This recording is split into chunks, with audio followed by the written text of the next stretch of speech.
Hello guys, मैं आपको अब जो वीडियो दिखाने जा रहा हूँ वो एक ऑर्गेनाइजेशन की वीडियो है जिनका काम है सोशल वर्किंग इंडिया के अंदर। और मैंने सोचा ये वीडियो आप लोगों को दिखाने से पहले मैं आपको इसकी जानकारी दे दूँ। ऑल इंडिया लेवल की ऑर्गेनाइजेशन है ये, नेपाल के लोगों की, और इंडिया के अंदर 7 राज्यों में उनका ऑर्गेनाइजेशन है। और उस ऑर्गेनाइजेशन का राष्ट्रीय अध्यक्ष का चुनाव और उसके नतीजे सब इस वीडियो में मिलेंगे। और चहल पहल कितनी होगी ये भी आपको दिखेगा।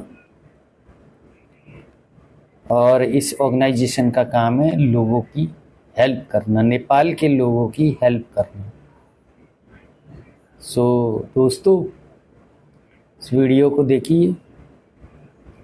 और ये ऑर्गेनाइज कर रहा था उसी ऑर्गेनाइजेशन का मुंबई क्षेत्र। तो मुंबई में ये ऑर्गेनाइजेशन का मीटिंग हुआ और उसके अंश में आपको दिखाने जा रहा हूँ।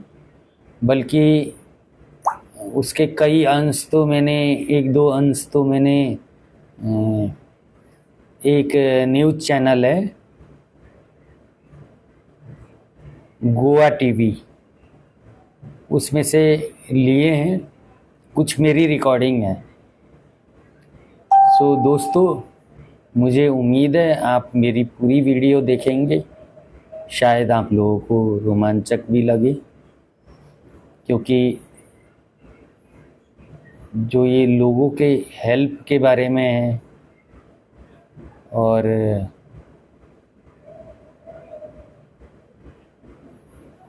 और उसके बाद जो है ये एक अच्छी ऑर्गेनाइजेशन है जिसमें लोगों को हेल्प करती है। कोई मुसीबत में फंसा हुआ है उसकी मदद करती है दोस्तों। तो प्लीज़ ये मेरा वीडियो पूरा देखिएगा।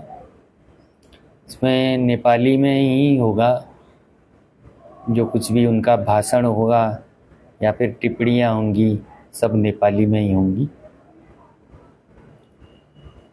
तो बस इतना ही फ़िलहाल, धन्यवाद।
यो कुरा सबै 7 क्षेत्रका अध्यक्ष महासचिवलाई जानकारी भएको कुरा हो र आगामी आउने अध्यक्षजीलाई पनि यस्तै किसिमको सुवर्ण मौका गरोस् भन्ने हाम्रो शुभकामना छ।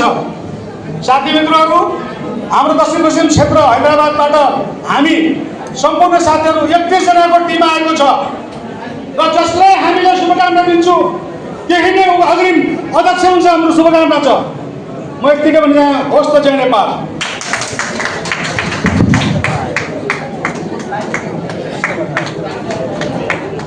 धन्यवाद राजबहादुर कुंवरज्यू। वास्तव में तेरो जीवन को सती जान माने डारा रूपै चन्द्र जसो जो बन्झानै राम्रो मनले सोचेका जसो जोडी मेरो हाम्रो झुमा होइ चम्पा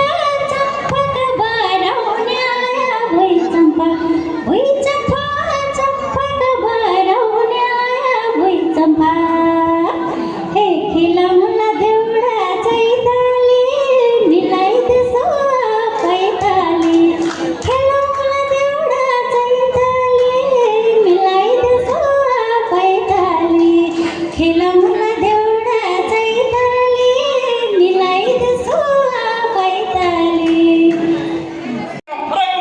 यो आदरणीय नेतृत्वलाई स्वर्ण जयन्तीको प्रतिज्ञाले फेरि बनाउनु तपाईँ बनाउनुहुन्छ भन्ने कुराहरू पनि म सुझावको रूपमा राख्दै यस कार्यक्रमलाई उहाँ बोलाएर मलाई आफ्ना मन्तव्य राख्न दिनुभएकोमा यो सम्पूर्ण आयोजकलाई हार्दिक धन्यवाद दिँदै सबै अरूमा म जय नेपाल कवि राखेको छन्। जय नेपाल।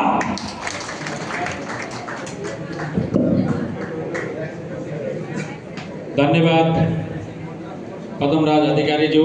यसै गरेर दिपा बोरा महासमिति सदस्य कर्णाली प्रदेशसँग अनुरोध गर्दा 2 मिनटमा शुभकामना मात्रै, किनकि हाम्रा पूर्व अध्यक्षज्यूहरू महामन्त्रीज्यूहरू हुनुहुन्छ, उहाँहरूलाई पनि हामीलाई समय दिनु छ।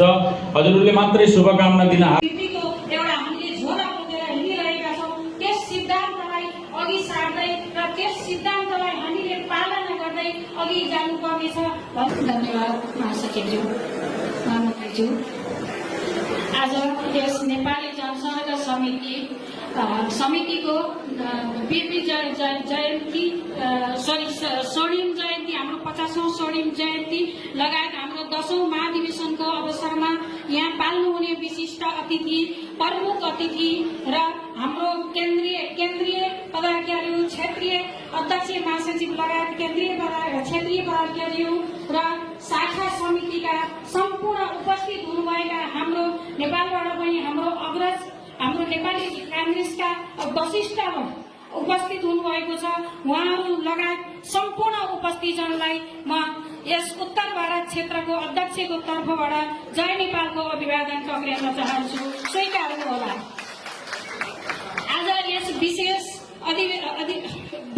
दिन हाम्रो 50औं स्वर्ण दिवसको अवसर लगायत हाम्रो 10औं महाधिवेशन एकदमै भव्य र सभ्यको साथमा मनाउन गइरहेका छौँ र हाम्रो पश्चिम भारत क्षेत्र बुम्बईले यस कार्यक्रमलाई एकदमै सहज तरिकासित एकदमै यस्तो जटिल परिस्थितिमा पनि आज यो कार्यक्रम सफल गराउनको लागि गर्नुहुने सम्पूर्णलाई म हार्दिक धन्यवाद दिन चाहन्छु।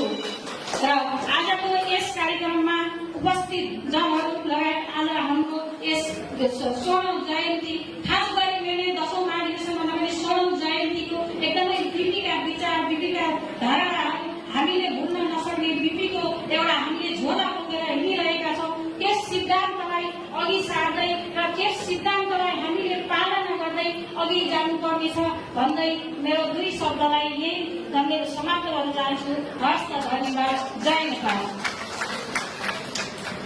लडाई गर्दा हार जित हुन्छ, हारलाई पनि स्वीकार गर्न सक्नु त्यो नै मेरो ठुलो जित हो। वाद विवाद हुन सक्छ, भयो, त्यो आपसको घरको लडाई थियो। मैले त्यो घरको लडाईलाई पनि चिरे। 10औं महाधिवेशनमा सम्पूर्ण टाढा टाढाबाट आएर पाल्नुभएका सम्पूर्ण 7वटा क्षेत्रका साथीहरूलाई यो पश्चिम भारत क्षेत्रको तर्फबाट, व्यवस्थापन समितिको तर्फबाट केही कमी कमजोरी भएको भएमा तपाईँहरूलाई क्षमा माग्न चाहन्छौँ र जय नेपाल भन्न चाहन्छौँ। साथीहरू, लडाई गर्दा हार जित हुन्छ, हारलाई पनि स्वीकार गर्न सक्नु त्यो नै मेरो ठुलो जित हो। वाद विवाद हुन सक्छ, भयो, त्यो आपसको घरको लडाई थियो। मैले त्यो घरको लडाईलाई पनि चिरे।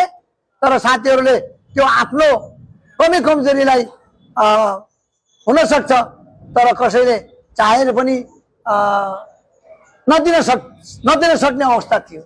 मलाई थाहा थियो, तैपनि मैले पश्चिम भारतलाई मिलाउनु पर्छ, यस्तो गर्नु हुँदैन, ल हामी मिलेर जानुपर्छ भन्दा मैले धेरै दिन साथीहरूसँग सम्पर्क रहेँ, हात मिलाएँ।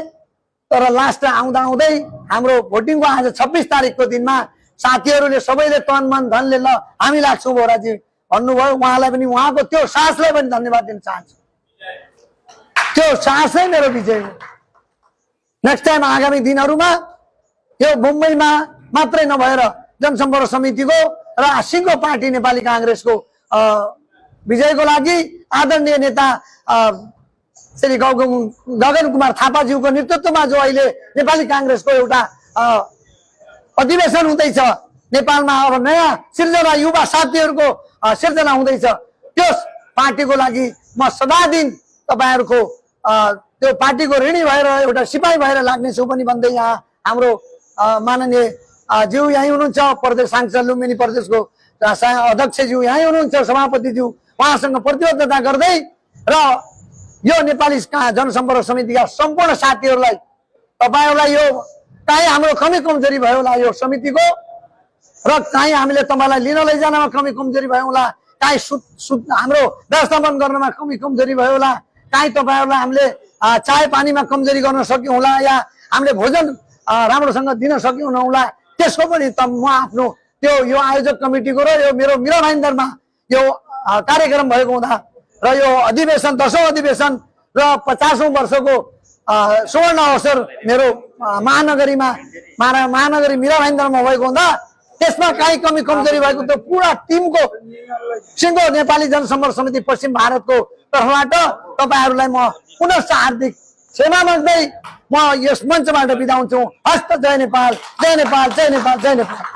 कांग्रेस पार्टी बाहेक अरू पार्टीले नेपालमा राजनीतिक स्थायित्व ल्याउन सक्दैन भन्ने कुराको यहाँहरूलाई विश्वास दिलाउन चाहन्छु। अल्गोरिदमको राजनीति अहिले विश्वभरिया मानचित्रमा छ भने नेपालमा अझ यसले एउटा खतराको संकेत अझ नेपालमा एउटा तानाशाह स्थापना तानाशाह आउँदैछ कि भन्ने कुराको संकेत हामीले पाएका छौँ। कांग्रेसको राजनीतिको कुरा गर्ने हो भने त बीपी कोइराला महामानव बीपी कोइराला यहीँबाट नेपालको जानीय राजतन्त्र राणाहरूका विरुद्धमा आन्दोलन गर्नुभयो। सुवर्ण शमशेर जसले नेपालको राजनीतिलाई राणाको छोरा भए पनि जानीय शासनको अन्त्यका लागि लोकतन्त्रको स्थापनाका लागि वाक स्वतन्त्रताको लागि आन्दोलन गर्नुभयो। जुन यो भूमिबाट हाम्रा अग्रज नेताहरूले नेपालको स्वतन्त्रताका लागि, नेपालको लोकतन्त्रका लागि, नेपालको समृद्धिका लागि, नागरिक अधिकारका लागि एकदमै ठुलो योगदान दिनुभयो। त्यसैले यो भूमि हाम्रा लागि महत्त्वपूर्ण भूमि छ।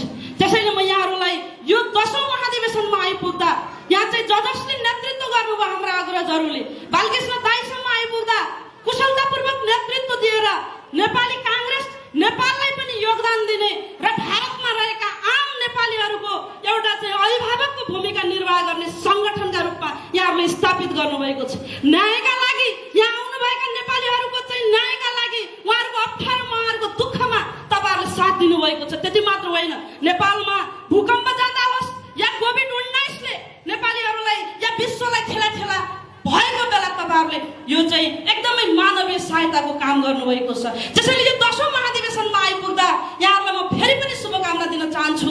अहिले देशको नेपालको राजनीति अझ विषम परिस्थितिमा छ। यहाँहरूले बुझ्नु भएको छ एउटा अल्गोरिदमको राजनीति अहिले विश्वभरिया मानचित्रमा छ भने नेपालमा अझ यसले एउटा खतराको संकेत अझ नेपालमा एउटा तानाशाह स्थापना तानाशाह आउँदैछ कि भन्ने कुराको संकेत हामीले पाएका छौँ। धेरै नवजवान युवाहरू इन्डियामा मात्र होइन, भारतमा मात्र होइन, थुप्रै ठाउँमा बसोबास गर्ने युवाहरूले अहिले भोट परिवर्तन गर्नुभएको छ। हिजो कांग्रेसमा आस्था राख्नुभएको, हिजो कम्युनिस्टमा आस्था राख्नुभएका थुप्रै दाजुभाइहरूले आज हामीले चाहिँ हामीले नयाँ मान्छेलाई, नयाँ पार्टीलाई मतदान गर्नुपर्छ भनेर नेपालमा एउटा राजनीतिक एउटा परिवर्तन भएको छ। हामीले देखेका छौँ थुप्रै युवाहरूलाई रोजगारीको कुरा, नेपालको राष्ट्रियताको कुरा, सार्वभौम सत्ताको कुरा र चाहिँ नेपाललाई अझ धेरै मान्छे बेच्ने, धेरै मान्छेहरू विदेश पठाउने नेपाल होइन। अब नेपालमा सबै युवाहरू रोजगारी यही सिर्जना गर्न सकिन्छ, हामी गर्छौँ भनेर साथीहरूले मत माग्नुभयो। तर अहिले बजेट हामीले हेऱ्यौँ, नेपालको बजेट हेऱ्यौँ, अहिलेको कार्यक्रम हेऱ्यौँ, कहीँ कतै तपाईँ हाम्रो पक्षमा, विदेशमा रहेका नागरिकका पक्षमा, हामीलाई त्यहाँ रोजगारी सिर्जना गर्ने पक्षमा बजेटले छुँदैन, कार्यक्रमले छुँदैन। र आज हामीले त्यो नवजवान युवाहरूका कुराहरूलाई कांग्रेस पार्टीले मात्रै सम्बोधन गर्न सक्छ भन्ने कुराको विश्वास हामीले दिलाउनु पर्नेछ। त्यसैले भारतमा बस्नुहुने युवाहरूलाई पनि आग्रह गर्न चाहन्छु, जनसम्पर्क समितिमा आबद्ध हुनुहोस्, कांग्रेसको चारतारे झण्डामा आबद्ध हुनुहोस्।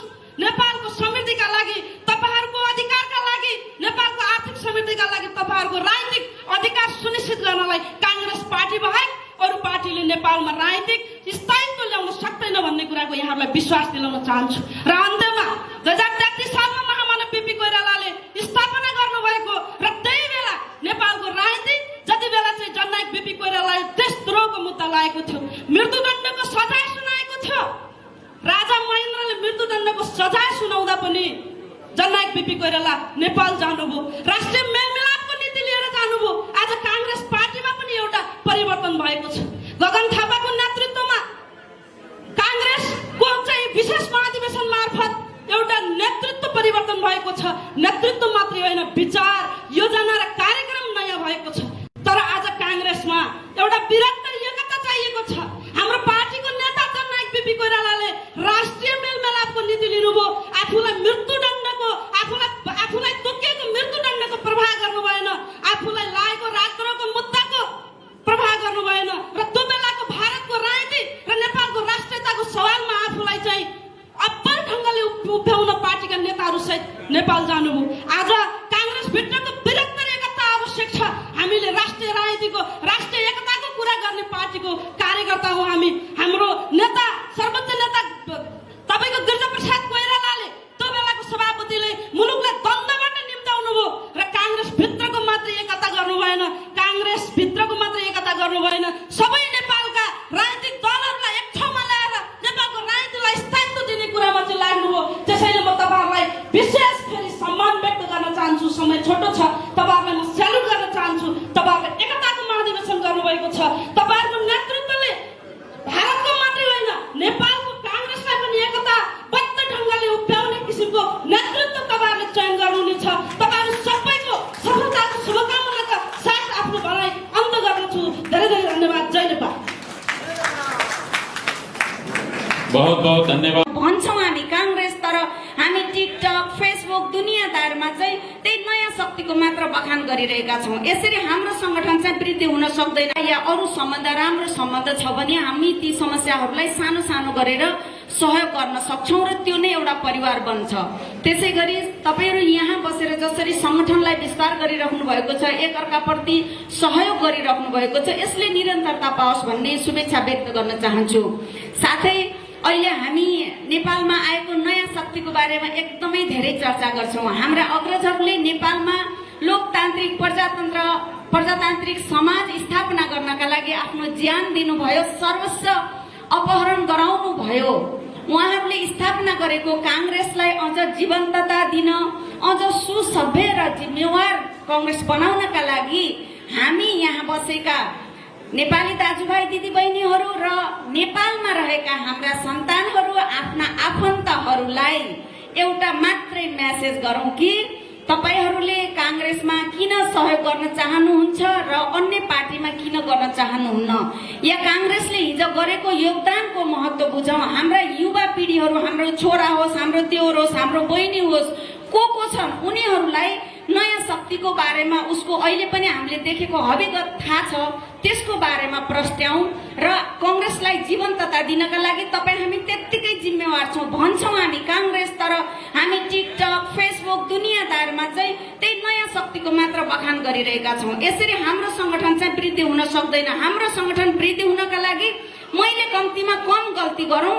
मैले कम गल्ती गरेँ भने अरूलाई पनि त्यति धेरै मैले मतलब आरोप लगाउन पाउँदैन र म नै सच्ची भने अरूले पनि मलाई आरोप लगाउन पाउँदैनन् भन्ने शुभेच्छा राख्यौँ भने, पक्कै पनि म शुद्ध भएँ भने, मैले अझ राम्रो गरेँ भने अरूले पनि आफ्नो कर्तव्य सम्झिनेछन् भन्ने हेतुले अगाडि बढौँ भने पक्कै पनि हाम्रो घर परिवार, हाम्रो संगठन सबै राम्रो हुनेछ। अन्तमा अघि भर्खरै एकजना सुनिताजीले भन्नुभयो, 10औं महाधिवेशन हुँदै गर्दा हामीले त्यो कार्यकारिणी पदमा जहिले पनि पुरुषलाई मात्रै सपोर्ट गरेका छौँ।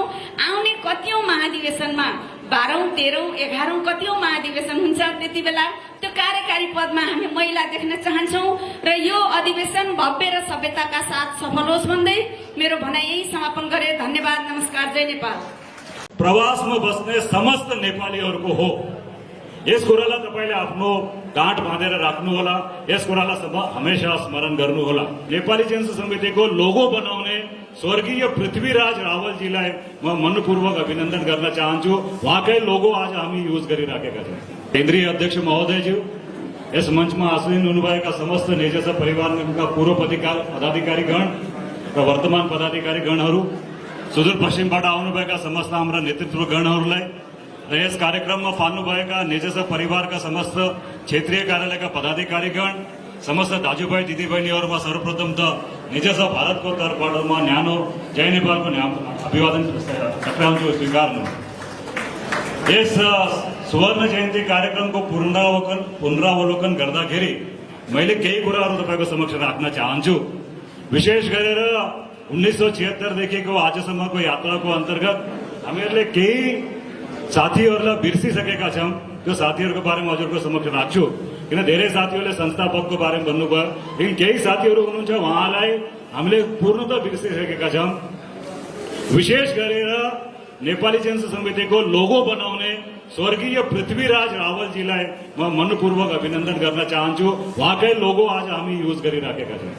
अर्को एउटा कुरा तपाईँहरूको समक्ष भन्न चाहन्छु कि भारत नेपाल सम्बन्धको अन्तर्गत भारतका विभिन्न नगरसेवक आमदारहरूले नेजेसा बढाउनमा धेरै ठुलो महत्त्वपूर्ण भूमिका निभाएका थिए। 1976 में संस्थापनपछि नेजेसाकै पूर्व संस्थापकगणहरू केएस रावलज्यू, आरबी सिंहज्यू र अन्य संस्थापकहरू नेपाली कांग्रेसको पटना सम्मेलनमा जानुभएको थियो। त्यो पटना सम्मेलनमा स्वर्गीय डीपी बाबुले उहाँलाई भन्नुभयो कि तपाईँले नेजेसाको स्थापन गर्नुहोला। अर्को एउटा कुरा भन्न चाहन्छु भने पूर्व नगरसेवकको अन्तर्गत हाम्रा खिमबहादुर थापाज्यू, केटी थापाज्यू या हेमवती नन्दन बहुगुणा हुन्, राम मनोहर लोहिया हुन्, सरदार तारा सिंह हुन्, रामचरित्र सिंह हुन्, यहाँहरूले पनि नेजेसालाई बनाउनमा धेरै ठुलो भूमिका निभाउनु भएको थियो। विशेष गरेर म मेरा पूर्व साथी खास गरेर हरबहादुर सावन्तजी, देवी सिंहजी आज पनि यहाँ उपस्थित हुनुहुन्छ र मेरा पूर्व साथीहरूलाई म नमन गर्न चाहन्छु कि उहाँको कारणले गर्दाखेरि आजको यो नेजेसा बनेको हो। नेजेसाको सुवर्ण जयन्ती सफलताको लागि म एउटा कुरा तपाईँको समक्ष राख्न चाहन्छु। नेजेसाको वास्तविकता स्वामित्व प्रवासमा बस्ने समस्त नेपालीहरूको हो। यस कुरालाई तपाईँले आफ्नो गाँठ बाँधेर राख्नुहोला, यस कुरालाई हमेशा स्मरण गर्नुहोला। किनभने चाहिँ नेजेसा भनेको प्रवासमा बस्ने नेपालीहरूको भलो गर्ने संस्था हो, चाहे जो सामाजिक तौरले हो, सांस्कृतिक तौरले हो, शैक्षणिक तौरले हो, धार्मिक तौरले हो या कुनै अन्य माध्यमको तौरले हो, हामीले त्यो काम गरिराखेका छौँ। आगामी समयहरूमा नेजेसाले विभिन्न सामाजिक कार्यको पोको तपाईँको समक्ष लिएर आउन खोजेको छ। प्रवासमा बस्ने नेपाली विद्यार्थीहरूको स्कलरशिपको होस्, समितिलाई आर्थिक रूपले स्वनिर्भर बनाउने कुरा होस्, यस कुरामा तपाईँले सहभागिता जरुर गर्नुहोला। अन्तमा केवल म एक कुरा भन्न चाहन्छु, महामन्त्रीजी आउनुभयो, जसरी बीपी बाबुले नेपालको प्रजातन्त्रलाई प्रवासमा फैलाएका थिए, आज त्यो जिम्मेदारी हाम्रो काँधामाथि छ। लेकिन हाम्रो काँधामाथिको जिम्मेदारी केवल प्रजातन्त्र मात्र होइन, त्यसलाई डिजिटल प्रजातन्त्रमा परिवर्तन गर्ने पनि हाम्रो जिम्मेवारी हो। विशेष गरेर सामाजिक कार्यको तपाईँप्रति धेरै जोड दिनुहोला। यस कार्यक्रम पूर्ण रूपले सफल होस् र आउनेवाला जो पनि साथीहरू हुनुहुन्छ उहाँलाई अग्रज साथी, युवा साथी, जेनजी साथी र सामाजिक घटकहरूलाई सबैलाई लिएर साथमा जानुहोला भन्ने अनुरोध गर्दै म यहाँ मेरो 2 शब्द यही टुङ्ग्याउँछु। होस् त, जय नेपाल। धन्यवाद। थापाज्यूले जसरी आज संगठन बलियो बनाउनु भएको छ, कांग्रेसलाई एकत्र बनाउनु भएको छ, त्यस्तै गरेर भारतमा हामीले आज फिल्टर बनाउनु पर्छ यो पार्टीलाई भन्ने म अनुरोध पनि गर्न चाहन्छु। म एउटा महासमिति सदस्यको हैसियतले म आफू नेपालमा म जनप्रतिनिधि हुँ, गुल्मी जिल्लाको समन्वय समितिको सदस्य हुँ, तर मेरो 4 वर्ष कार्यकाल पूरा भयो। तर म यसपछि मेरो परिवार, मेरो श्रीमान, मेरो व्यवसाय यही भएको हुँदा म तपाईहरुको सँगसँगै छु। कसैले विधि विधान बाँधेर आज यो समितिबाट बाहिर गर्ने र कतै पनि गर्ने त्यो विधि विधान सबैमा लागू हुनेछ भन्ने म जानकारी गराउन चाहन्छु। हामीले एक सदस्य खोज्न, एक महिलाको नेतृत्व खोज्न, विदेशमा बसेर गरेका महिलाहरूलाई अगाडि बढाउन, संघर्ष गर्न कति समस्या हुन्छ भन्ने हामीले बुझेका छौं।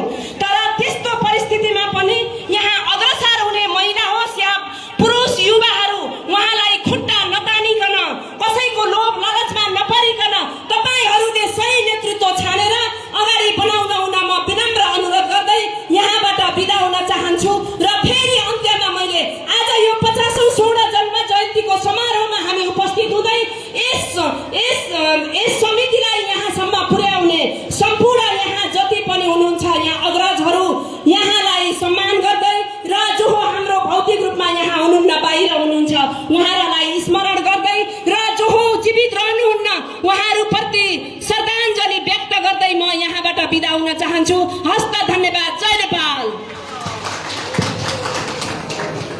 धन्यवाद बहिनी।